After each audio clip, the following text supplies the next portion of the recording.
மக்களே வணக்கங்க. Good morning. ஒரு சூப்பரான க்ரீன் கலர் ரோஸுங்க. ஒரு சிஸ்டர் வந்துட்டு நர்சரிகள்லேருந்து செடி வாங்கிட்டு வரோம் அப்படின்னா அது வந்துட்டு வாடின மாதிரியே இருக்குது, எதனால் அப்படின்ட்டு கேட்டிருந்தாங்க. இதுக்கு வந்துட்டு ஒன்றும் இல்லை, 3 ரீசன் இருக்குங்க. ஒன்று வந்துட்டு நம்மளோட, அதாவது ஒரே ஊராக இருந்தாலுமே நம்ம வீட்டில் இருக்கக்கூடிய கிளைமேட்டுக்கும் அந்த நர்சரியில் இருக்கக்கூடிய கிளைமேட்டுக்கும் வந்துட்டு டிஃப்ரென்ஸ் இருக்கும். அவங்க வந்துட்டு எப்போவுமே தண்ணி விட்டு அந்த ஷேட் நெட்லாம் போட்டு கொஞ்சம் கூலிங்கான மாதிரி மெயின்டைன் பண்ணிகிட்டு இருப்பாங்க. ஸோ அந்த கிளைமேட்டுக்கும் நம்ம கிளைமேட்டுக்கும் செட் ஆகாதனால செடி வந்து கொஞ்சம் வாடின மாதிரி இருக்குங்க.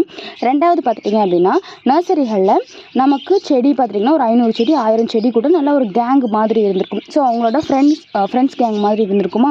ஸோ ஃப்ரெண்ட்ஸ் கூட இருந்துச்சு அப்படின்னா அந்த செடிகள் எப்போவுமே ஹெல்த்தியாக சிரிச்சுக்கிட்டே இருக்கும். இதுவே நம்ம தனியாக ஒத்த செடியாக வாங்கிட்டு வரோம்னு இல்லை, ஆள் இல்லாத இடத்துல கொண்டு போய் வச்ச மாதிரி ரொம்பவே சோர்ந்து போன மாதிரி தான் இருக்கும். முடிஞ்ச அளவுக்கு உங்கள்கிட்ட செடிகள் இருக்குது அப்படின்னா அந்த செடிகளோடு சேர்த்து வச்சுருங்க. ஸோ மாடியில் வச்சா வெயில் அடிக்கும் அப்படின்னு கவலைப்பட வேண்டாம். ஒரு 4 செடி 5 செடி இருந்தாலும் பரவாயில்ல, அது கூட சேர்த்து வைக்கும்போது இந்த செடியுமே அந்த கிளைமேட்டுக்கு செட் ஆயிரும்.